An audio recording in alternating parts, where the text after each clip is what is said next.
Hey everyone, how's everyone doing in the IBS support group? It's so wonderful to be here with you today. And today I want to cover one of our episodes called Shooting the Shit. This episode is all about the staggering statistics of IBS. Are you just a number? How does that feel? And how can you start making positive changes? Okay, I think this is a very important topic. Again, this month we're taking some time to really go back to the basics, go back to the foundations, dive into really what constitutes IBS, what is IBS all about, how may it be impacting your life and influencing your life and affecting your day-to-day, and how can you start to implement small changes. A lot of these changes will start on the physical level, so actually actionable tasks that you can do. But a lot of what I want to cover also is what you can do on the level of how you think about IBS, how you view it, what your perspective is, how you've internalized having this condition in your body, in your life, and how you can start to flip some of those thoughts so that healing can be possible, because healing IBS is absolutely possible. And there are a number of reasons for that, which we covered yesterday in our episode. If you didn't catch it, go into the video section on the left-hand side in our Facebook community, the IBS support group worldwide, and you can access all of the Facebook live videos that you do see here. If you miss one, or if you want to catch a replay, if you want to recommend it to a friend, go over and look at that one, okay? Because we're going to be building a little bit throughout this month. So I've done a little bit of research, and the statistics are staggering. They're shocking. They're large, they're massive, they're huge, and I wanted to cover some of them. Obviously, I don't remember all of them, so I'm going to just go into my notes and read you some of those staggering statistics of how IBS is influencing and impacting people in America and in the world on a global scale. So, IBS is the most common functional disorder. 70 million Americans suffer from digestive diseases, and that encompasses irritable bowel syndrome, IBD, irritable bowel disease, Crohn's, colitis, all sorts of diseases or conditions or symptoms that affect the gastrointestinal tract from the mouth to the anus. Okay, so any of the areas of the digestive tract. 3.5 million annual physician visits for IBS in the U.S. So 3.5 people are visiting their medical doctors with digestive complaints. Worldwide, IBS affects 1 in 10 people, which makes it the most common digestive disorder in the world. 70% of people with symptoms never even consult their doctor. Okay, so you've got 30% of people consulting with their medical doctor saying, hey, I've got these digestive symptoms. What's going on with my body? Can you please help me? 70% aren't even going. That means that a lot of people are just resigning to the fact that they have digestive problems. They're accepting this fact in their lives, and they're just kind of living with the symptoms, no matter how severe or excessive or extreme they are. They're just kind of accepting that that's the situation and living with it. That's troublesome to me. So in terms of expenditure and costs in the U.S., $100 billion is spent in medical bills on IBS. And of course, there are additional losses, additional expenses and financial losses when it comes to the loss of productivity. So people being unable to function properly at work, go to work, period. 21 billion is lost annually on people being absent from their workplace. We know that more than 40 diseases have been linked to bacterial imbalances in the digestive tract. So this encompasses candidiasis or small intestinal bacterial overgrowth, including depression is connected, arthritis is connected, cancers are connected. We know immune system issues are connected, such as autoimmune conditions.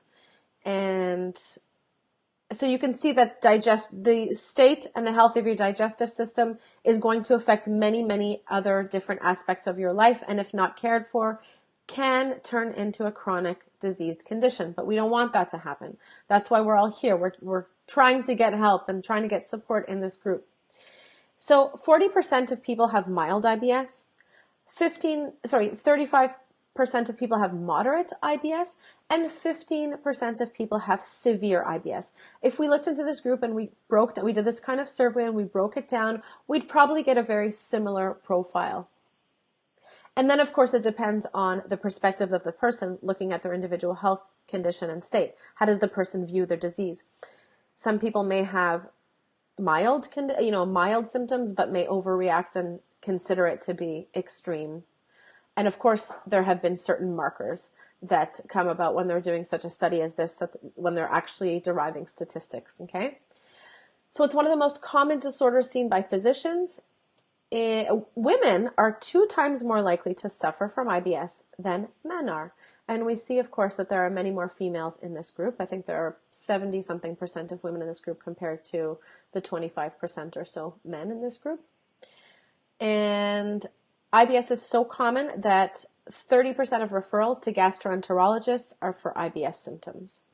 Over a third of IBS cases go undiagnosed. This makes sense, right? Because people aren't going to see their medical practitioners when they are suffering from gastrointestinal symptoms. Many people aren't. Of course, many people are, which is why I highly commend you guys for being here and being in the group and coming forward and being so open and vulnerable with your digestive symptoms and being willing to put them out in the group and ask questions and try to get help and find that common relative point between yourself and other people that are perhaps suffering from the same thing.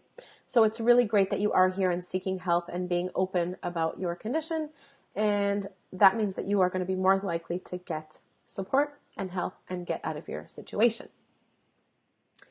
So how do people deal with being just a number? I hear this very, very common from my IBS clients and patients, that they feel invisible.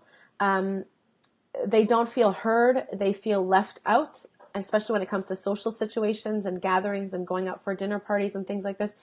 They just feel left out because they're always suffering from these digestive ailments, which leaves them often at home or unable to participate in activities, unable to go to the gym, unable to go out with their children, unable to go to dinner parties because of the food being served, sometimes unable to, participate in holiday parties. So for one, they're feeling left out. Number 2 is that IBS is an invisible disease, which means there aren't physiological manifestations. You can't see someone and say, hey, that person has IBS, unless, of course, they're hunched over and cramping up in pain and holding onto their bellies. But in general, you can't see that someone has IBS. And so as a result of that, people feel down because some people feel like they're always making excuses, but they're not actually excuses. People actually feel terrible in their digestive tract, and so they can't go out and participate with friends, and they can't engage in activities, and they can't show up for work, and they can't just show up for their lives, in their lives. And so they're making, they're saying, I can't come out today. I'm sorry, I'm on the toilet. I can't get up from the toilet. I'm suffering here. But family members, close friends, bosses, people around you have a hard time understanding this over and over and over again. And they start to see this as, hey, this person's making excuses for themselves. They probably don't even want to come out with us, or whatever the story is that they might be making up. But it becomes unaccepted. Okay, so that's what I'm trying to say. Because it's an invisible condition, people can't see it, and so they're less likely to be able to understand it, which leaves the IBS sufferer feeling more and more isolated and excluded and left out, which of course exacerbates the situation and leads to more mental, emotional issues and mood disorders. And then of course it's going to impact the digestive symptoms and make them even worse. So everything you see is a vicious cycle. When you're suffering from IBS, and then there are stress factors and mental, emotional factors involved, it all culminates into this one big problem that becomes very, very hard and almost insurmountable to get out of and to find that solution and get yourself out of that situation, okay? So people are feeling misunderstood. People are feeling disregarded because of the fact that it's an invisible disease and there are no external signs. So if you think that your unpredictable bathroom habits could be IBS, then you definitely want to do some investigation, okay? So it's important, of course, to know what causes IBS, what are the root causes, what is influencing your IBS every single day. Is it the food that you're eating? Is it your stress factors? Is it the medication that you're taking? Is it the over sanitization that you're engaging in? Is it obsessive compulsive disorder? So you see that so many different factors in someone's life could be making the digestive symptoms worse. So this is a really big point for me. I'm a strong believer. I practice this myself when I go into a doctor's office for my children, for my husband, for myself. You need to be an advocate for your health. You need to feel empowered in your health. And that involves becoming educated about your health. If you suffer from digestive problems and IBS, you need to understand what IBS is. You can go back to yesterday's talk on what is IBS, what causes it. You need to understand what is happening in your body. You also need to understand the anatomy and physiology of your digestive system. That is going to help you feel empowered. You also need to understand how to grocery shop, how to feed yourself, how to manage your stress, how to replenish your gut bacteria. All of these are factors that are going to influence the health of your digestive system. And if you don't understand them, you're going to fall behind and you're going to continue suffering. Unfortunately, that's just the cold, hard truth. You need to become an empowered advocate. What does this mean? It also means that if you go to your gastroenterologist or your medical doctor and you don't feel like you've been heard, you don't feel like your questions have been answered, you don't feel like the proper testing has been run for you, you need to ask questions. You need to form a really healthy collaboration and healthy communication with your medical doctor. You must have a positive relationship with your medical doctor. The first thing you want to do also is, if you start feeling these digestive symptoms, you need to go to a gastroenterologist or a medical doctor in order to rule out anything more serious that might be going on. Okay? Chances are you might be prescribed medications.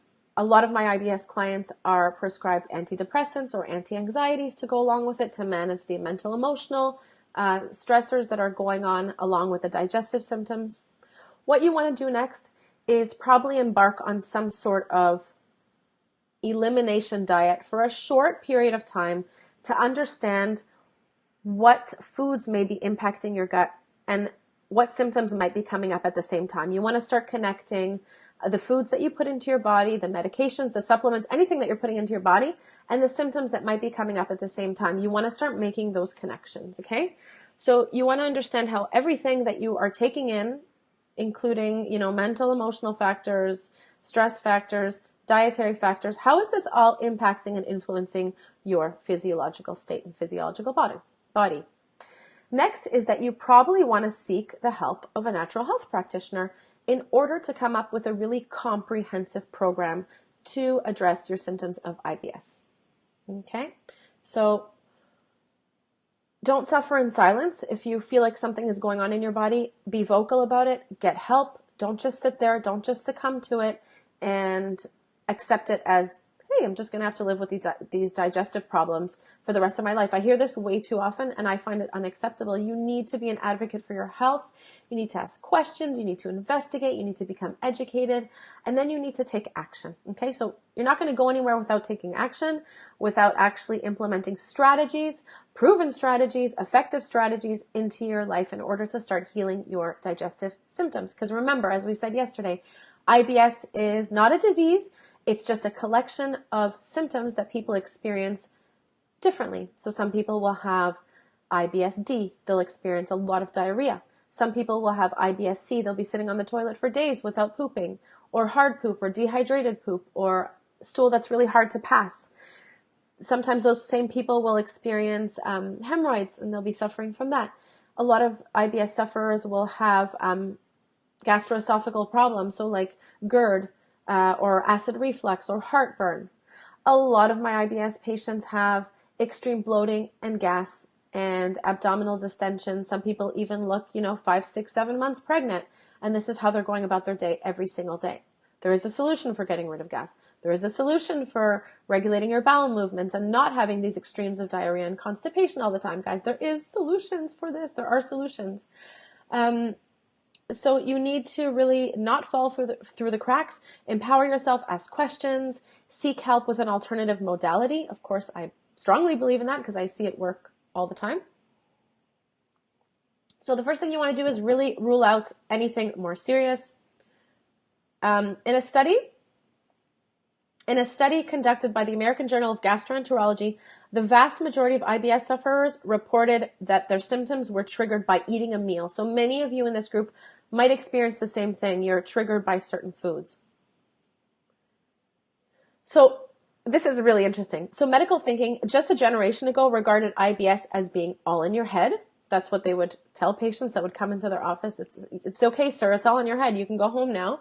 Or the digestive symptoms were a manifestation of chronic stress and nervous tension. So that's great. I actually strongly believe in that, but I don't believe it's the only thing. Okay? I believe that the nervous system is definitely connected to the gastrointestinal system. We know that. We know neurologically that it's connected. We know that whenever the nervous system becomes activated, so does the stress response, and so does your digestive issues. People experience butterflies in their stomach and they get nervous around public speaking, for example, or going on a first date. Okay, all of these digestive symptoms become activated when someone is going through a nervous, situation. And so what do you do? Where do you start when you have IBS? I know so many people in this group, and it's very understandable. It's not your fault at all. Feel overwhelmed. And I always say that, out there are mountains and mountains of information on how to treat IBS, what diet to follow, the FODMAPs diet, the autoimmune protocol diet, the specific carbohydrate diet, the raw food diet, the cooked food diet, the vegan diet, the carnivorous diet, what is it now? The ketogenic diet, the Paleolithic diet. Anyway, you could see how crazy this is, how confusing it is. Even for someone who knows how to navigate through all of this, it is overwhelming. Health food stores are also overwhelming if you're going to look for a supplement. That's why people post photos of their supplements in this group. Like, hey, is this supplement good? Has anyone ever tried it? Should I give it a try? Does it work for you? Even for me, navigating through the aisles of the supplement departments, I know what I'm looking at. I know how to navigate. I understand, categories of supplements and what they're good for, but I can see how it is overwhelming for the average person.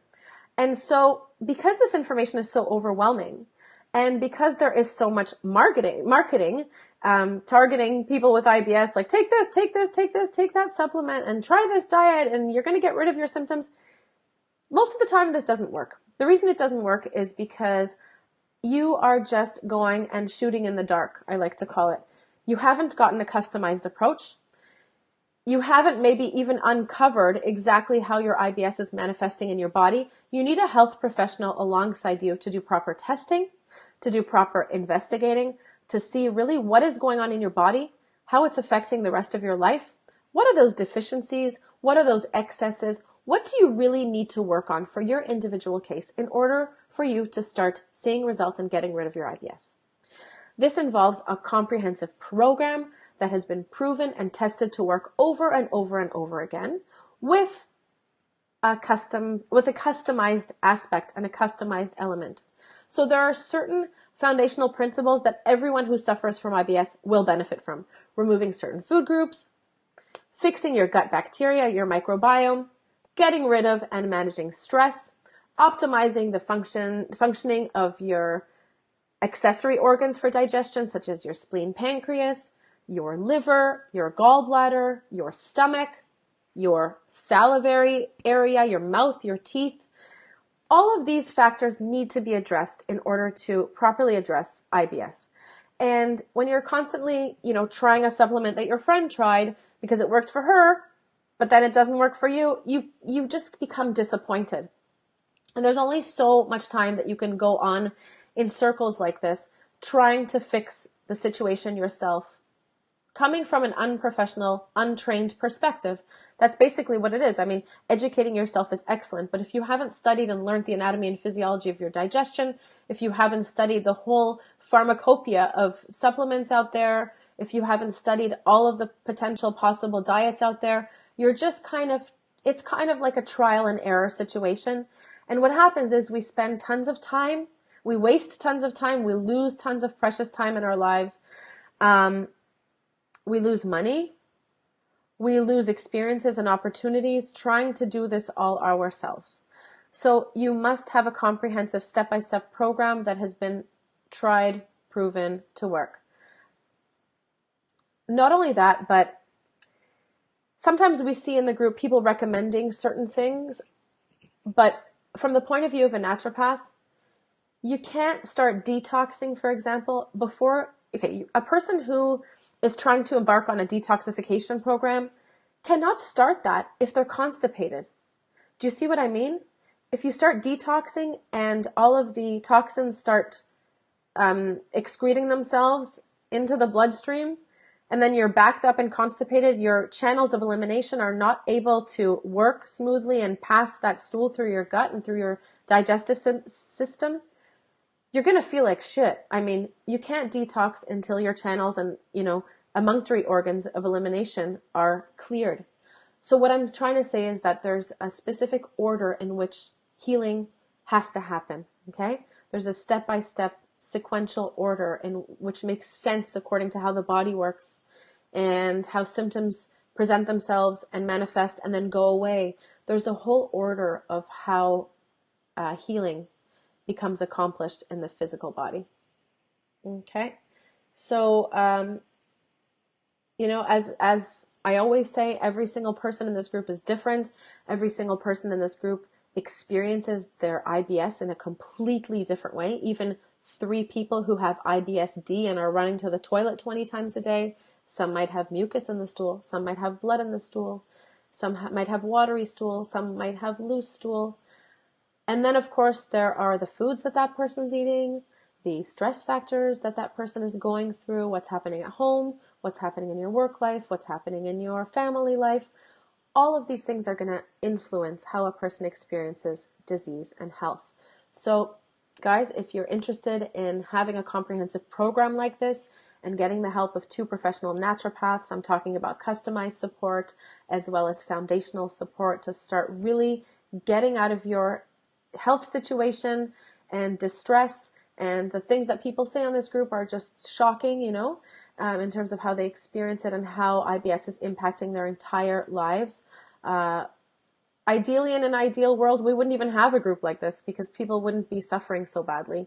But the situation is that we have almost 22,000 people in the group, and many, many, many of you are suffering really badly and not being able to find the solutions because of this grab as you go kind of approach. And I know I've done this myself in my business life, grab as you go, and I've wasted so many precious years. I've wasted so much time, and I'm discovering things now that are making things so much easier for me. And I'm like, why didn't I invest in that like 8 years ago? Why didn't I do that? Why did I wait so long? And I'm almost beating myself up over it. So I'm here to tell you that there is a solution for your IBS.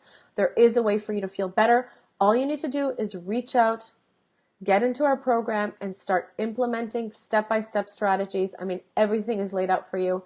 And so if you want to experience this, just reach out to us. We're here in the group, and we wish you all the best, and we wish for you not to suffer anymore.